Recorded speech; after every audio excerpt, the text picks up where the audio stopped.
10-minute daily reality check. Wow, twas the night before Thanksgiving, and all through the land, not a creature was gurgling, not even a man.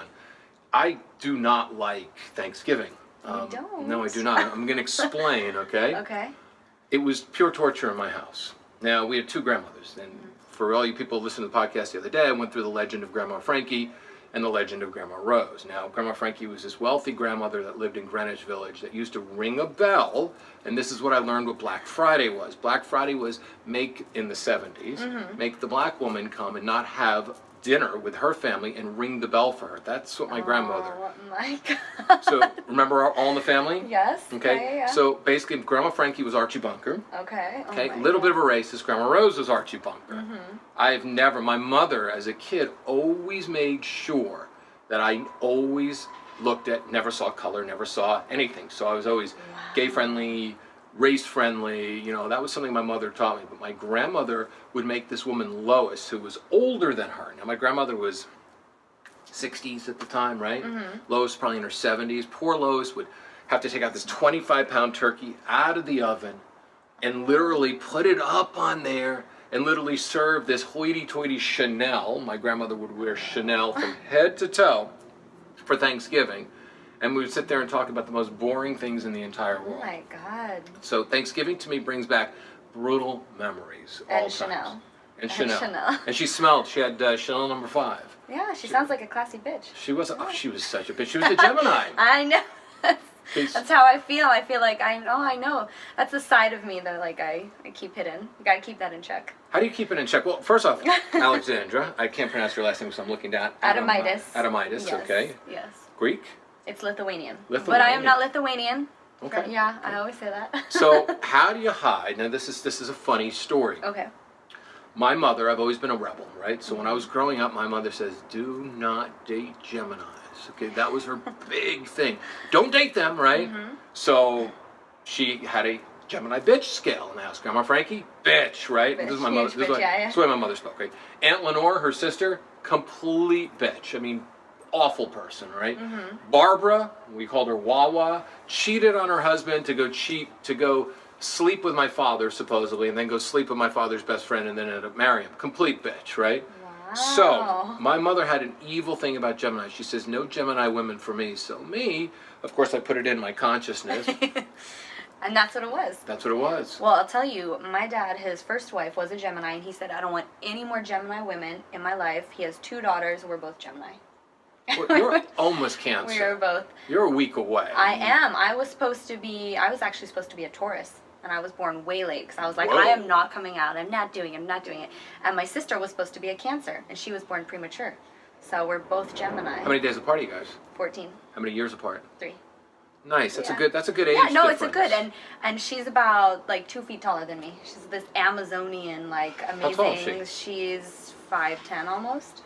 Yeah. That's a Lithuanian. Yeah, she's tall. She's tall, and she's a dancer. She's a ballerina in Paris right now. Really? Yeah. That is super cool. Yeah. Are you gonna go visit her? So I am. When? I went to visit her last Christmas. We usually do the Christmas thing, but my mom's gonna go this year, and I'm probably gonna go in the spring because I really want to see I want to see Paris in spring. It's so. Have you not picturesque. seen Paris in spring? I have not. I've only been once because she just recently moved. So yeah. Paris in spring is amazing. I'm excited. Amazing. It's Talk beautiful. about Chanel. Yeah, Chanel, the gardens. Yes, Versailles. Oh, Versailles, Notre Dame, So walking by the river. It's like a Woody Allen movie, Yeah, right? I mean, that's why I want to go in the spring. So I told my mom, I said, you go, we both teach ballet on the side, so I can cover her class. So I was like, you go. I'm going to go in the spring. that's so, nice. So yeah. what are you going to do for Thanksgiving? This year, honestly, I have a little bit of family coming into town. I think we're just gonna, eat and just chill and stuff. And then I'm always working. So one of my goals as I start to get older is not work so much or work smarter. But I have a lot of projects going on. So I'll probably just, hang out with family, eat, and then go back to work. I am a smart worker. So yeah. Yeah, well, I could talk about that. We could Yeah. talk about that because All right, I like it. this hard work, it's an illusion in life, right? Work hard. you tell the fucking guy working McDonald's, okay, who works his fucking ass off 70 hours a week and comes home with a shitty $300 a week paycheck, right? You tell the guy who's blowing leaves all day long, then working another job, busting things, and you tell him what working hard is. Life is about being smart and recognizing opportunities as they arise and networking in the right way. Yes. And being ahead of trends, because I was talking about it on the podcast the other day. I want to get on the next trend, whatever that might be. So, exciting. I missed the .com trend because I was afraid of the stock market. Because my father was a bad stock market investor, so he said never invest in the stock market, which I have anyway. But I never went on the .com. Real estate I've always missed anyway because I never wanted to commit, fear of commitment, all around. All around. Do you know how many houses I have in LA? That I negotiate. I could take you on a tour of Los Angeles. I mean, it's not the most exciting tour in the entire world. It wouldn't be like a bus full of excited people.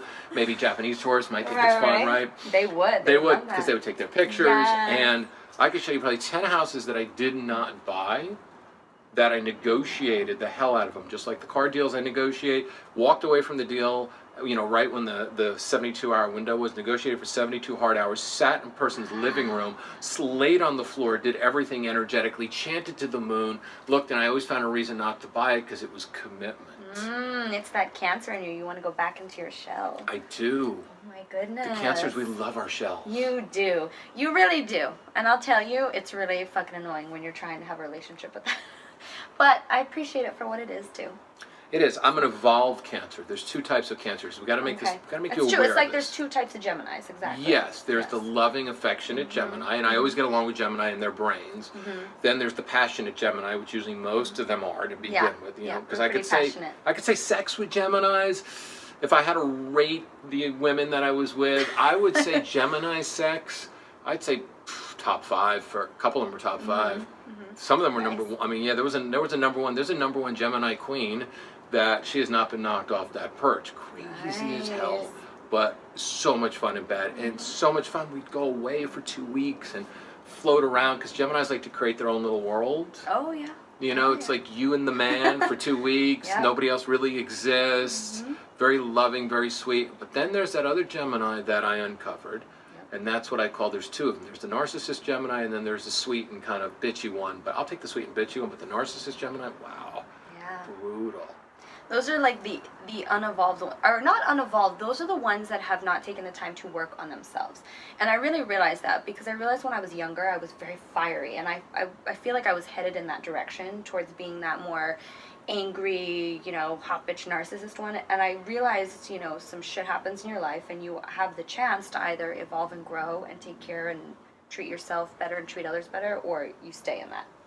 So I think that's where the road really splits, because I know some Gemini women, since they're kind of older and stuff, but I'm like, wow, you did not do any fucking work on yourself, did you? You just let it all run free, and they just think that they are the shit. And I'm like, you're a horrible person. Oh yeah, you're a horrible person. There's one that I know, that literally will put sticky pads all over their window. And all over their car window and everything else, reminding of humility and being in gratitude and everything else. And they're the most ungrateful bitch I've ever met in my entire life. And I look and I go, I've even confronted him. I said, what the fuck? Really? Yeah, I said, sticky notes ain't going to make you a good person. It comes from the inside. And I think that's what a lot of people, and it's not just the signs, it's our life lesson. It's like who we are, what we're about, and how we overcome that. And I think, we were talking earlier about, your fictitious, beautiful version. I mean, I wish I can go travel back in time and want 2 children and go, because I would live in England with you too, because to me it's so great. Oh my God. So you wrote a book. It's called The Art of Being a Woman. What inspired this book? Then we're going to go on your vision, because who knows, there might be a really good evolved man listening or watching, and they might live in Los Angeles, and they might be in the age range that you're looking for. They might want to have 2.3 kids and live in England and drive a stick shift and live in this old, travel's the best. That's the one thing too, is that for me, I cannot stay in one place too long. Like I would love to have my home base there on that countryside, and that's where it's a beautiful place to raise children, let them roam free and stuff. But I'm still very much country and a city girl, and I love to travel, and I think exploration, and if you have the opportunity and you're lucky enough to be able to do that, it's amazing for the senses, for you as a person, spiritually, emotionally, everything. Oh, I can't agree with you more. The world is my travel. I mean, I fly American Airline all the time, and I remember one time I called him. I was in New York. My friend gave me his apartment, and he just didn't want to leave. So I called up and I said, hey, I think I'm going to leave Tuesday. She goes, all right, there's a change fee. I said, fine, whatever. I paid the change fee. Tuesday morning came. I go, hey, I don't want to leave. And I got the same woman, and she says to me, she goes, hey, I don't want to charge you anymore. She goes, could you just call us when you're ready to leave, and we'll just kind of like rip this ticket up and put it into suspended animation, because I don't want to charge you because you're at about $1,100 right now for this ticket. God. So to me, travel has always been, and it's so funny because when you said the English countryside, there's so many of me because I have this zest for life. I don't want to, now I'm living in Los Angeles, I've got a kid, and it's like, oh, but I want this house in Montauk, Yeah. And I want to live in England, I want to live in London. I mean, London is I'd love to live in London. Oh, the greatest city ever. I would literally, and I say this all the time, I love London, I love England. There's something about it when I went and I got the chance to study there. It's just, when you're home. Like, I love traveling all over the world, but when you found your home, where your soul is just like, and you just find it, and it's just held there. And every time I leave, even if I have a stopover, like when I went to Paris, I had a stopover in London, I cry every time I get on that plane because it's like being taken from my home, Past life stuff going on Yeah, here. I have a lot of past life stuff. I got some some big Tudor past life Elizabethan shit up in there. Yeah, me too. Hardcore, yeah. It's funny, I go to London and it's home. I've got lots of friends. I have like the perfect Sunday in London, where I'll wake up and I'll go right down to Spitalfield Market and go pop through all the little things and then go to those vintage stores, that vintage stores that, when you go right behind Spitalfield and then you walk down and it's Brick Lane and there's like 300 vintage stores and vintage markets, and you can find like the most amazing shirts and jeans and jackets. Everything. And there's unbelievable food, and I tell people, go, but London's so expensive. Fuck, it's not. It's like I get a $5 box of food that would cost me $17 at Air One. Yeah. Nothing is expensive in London because there's so many good cheap places to eat because it's not the American way. No, exactly. That's a big thing about Europe, is that they don't have this American way. Everything's so much healthier and just richer, and I always say this too, I'm like, even the ghetto people, the low class peasants, and I'm like, you're still way cooler than us here. Like, I don't know, it's just a different lifestyle there, they still have that old world appreciation for art, for culture, for all those things. It's amazing. I'm in. I mean, I love it. I could pack this whole place up. I mean, my whole house is from Craigslist because it's all vintage. It's all vintage pieces, right? So I got price tags underneath everything in case somebody comes over and they like my table. I'm fucking done, right? I love that. I can literally, I've got just about, I like my clothes. So I mean, I could literally fit that. I could FedEx that, and I can live anywhere in the entire world. I could care less about my car. I can care less about anything else. You have a public storage right here. Pretty much. Yeah, I can put it in public storage and say goodbye. But possessions to me don't mean shit. Yeah. It's experiences. And I find when I don't have experiences in life, I feel like I'm dead inside. I feel like there's not enough going on. Yeah. And I think that's always been, and it's funny, we talked about relationships to start. I've had commitment issues my whole life, and it's not because I don't want to be with somebody, it was finding somebody who thought like me. Yeah, that's the difficult part. It really is. And I know even when we were on the Great Love Debate the other night, it's like we don't have time to expand on that, but you're asking what women want, what men want, but everyone's different. Some people just want experiences. Some people just want someone who's going to make them feel worthy. Some people just want someone who's hot, or with me. How can you really say what a woman wants? Every woman's going to be different, But at the end of the day, I think like you in the sense that when we go, I'm not going to be able to take all this with me, But it's the experiences that I got to live, the good, the bad, the everything. That's what made my life my life. It's funny that you talk about that because everything is an experience, because this ring, so was a turquoise. Turquoise, but it's from like the 1940s. It's Navajo. There's a vintage guy that goes out to the Rose Bowl flea market, but he also goes to this festival that my daughter and I go to. So there was that experience, was buying that with Layla, right? Yeah. And then there was this cool one that I bought with Layla as well. The watch was also an experience because I bought it from this used antique Rolex guy. So that was an experience buying that, right? This was made by a guy that I met on an airplane who was a big jewelry designer, and we sat down. I was sitting in business, upgraded that trip, and I was sitting in business going out to New York, and he comes on the airplane, he goes, David Wigan, he goes, I know you. I said, yeah? He says, we dated the same woman. He goes, Oh my you're sitting next to me for 5 hours, we talk. So he made this for me. Wow. Everything. This is from a guy that I know in New York City.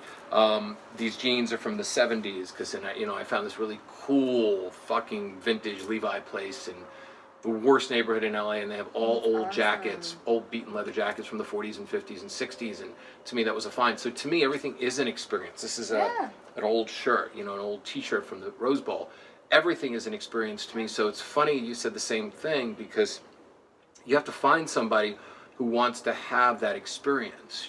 For you, sure, white picket fence sounds kind of cool, but it's really a brick. It's a brick lane that leads down to this beautiful countryside. Where you can go to this great city, because white picket fence is any color we make it, but you can't meet a man who wants to box you in. No. And that's what a lot of guys do. They try to box you in. It's true. And even, what I found, and that's one of the reasons why I wrote this book. Tell me about the book, because we're also... a lot of women do that too. So, tell me about the book, and then tomorrow I'm going to have you back on. We're going to talk about, because you'll be on Thanksgiving show, we'll talk about what you're thankful for, but we'll also talk about what you're looking for, because I'm a pure manifester. Yes.